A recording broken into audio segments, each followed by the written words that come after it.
സാറെ ക്ലാസ് തുടങ്ങുന്നതിന് മുന്നായിട്ട് ആ മൂന്നാം പാർട്ട് സെറ്റ് ആക്കാണ്ട് നമുക്ക് ഒരുപാട് മെസ്സേജ് ഉണ്ട്.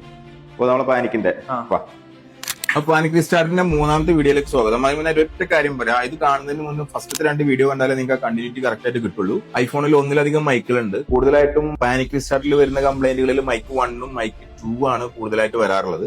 അപ്പൊ ഈ മൈക്കുകൾ ഏതൊക്കെയാണെന്നൊന്ന് ആദ്യം പറഞ്ഞിട്ട് നമുക്ക് ഇതിന്റെ ഒരു സൊല്യൂഷൻ കൂടി പറയാം.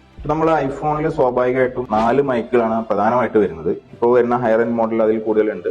ഫസ്റ്റ് മൈക്ക് എന്ന് പറയുന്നത് മൈക്ക് 1 ഈ ഒരു പൊസിഷനിലാണ് ഉണ്ടാവുക, ചാർജിങ് സ്ട്രിപ്പിലാണ് ഇത് ഉണ്ടാവുക. 2 മൈക്ക് ചാർജിങ് സ്ട്രിപ്പിൽ വരുന്നുണ്ട്.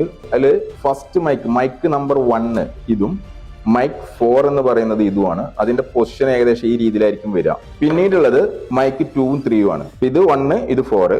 മൈക്ക് 2 കൂടുതലായിട്ടും വരുന്നത് വെച്ചാൽ ഓൺ ഓഫ് സ്ട്രിപ്പും ഈ ഫ്ലാഷും ഒരുമിച്ചാണ് വരിക. ഇതിന്റെ താഴെയാണ് മൈക്ക് 2 വരിക. മൈക്ക് 1ഉം മൈക്ക് 2ഉം ഇത് രണ്ടാണ് കൂടുതലും പാനിക് റീസ്റ്റാർട്ടിൽ വരാറുള്ളത്. കാരണം പിന്നെ 2 I2C ലൈന് പെട്ടെന്ന് കംപ്ലൈന്റ് വരാറുണ്ട്. ഇത് മൈക്കിന്റെ കംപ്ലൈന്റ് കൊണ്ടും വരാം, ഈ സ്ട്രിപ്പിന്റെ എവിടെയെങ്കിലും കണക്ഷൻ കട്ടാകുന്ന കാരണം കൊണ്ടും വരാം. അത് മറക്കാതിരിക്കാം. ഡിസ്പ്ലേന്റെ കൂടെയുള്ള സ്പീക്കറൊക്കെ കണക്ട് ആയിട്ടുള്ള എയർലൈറ്റ്സ് കണക്ട് ആയിട്ടുള്ള ആ സംഭവത്തിലാണ് വരിക.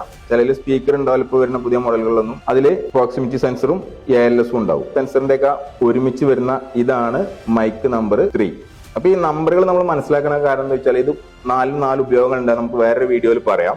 ഈ ഒരൊറ്റ മൈക്കിന്റെയും ഈ ഒരു 4ാമത്തെ മൈക്കിന്റെയും കാരണം കൊണ്ട് റീസ്റ്റാർട്ട് കംപ്ലൈന്റുകൾ അധികം കാണാറില്ല. ഈ 4 മൈക്കുകളും വ്യത്യസ്ത കാരണങ്ങൾക്കുള്ളതെന്ന് പറഞ്ഞു. ആ ഓരോ കാര്യങ്ങളും അറിയുന്നവരുണ്ടെങ്കിൽ ഒന്ന് കമന്റിൽ പറയാം. അറിയാത്തവരുണ്ടെങ്കിൽ ഒന്ന് ചോദിച്ചാൽ എക്സ്പ്ലെയിൻ ചെയ്തിട്ട് വീഡിയോ ഇടാം. അപ്പോൾ കൂടുതലായിട്ടുള്ള വീഡിയോകൾക്ക് സപ്പോർട്ട് ചെയ്യുക, ഫോളോ ചെയ്യുക. കാരണം നിങ്ങളുടെ സപ്പോർട്ടാണ് ഞങ്ങളുടെ ഊർജം. It's me bro from new tech.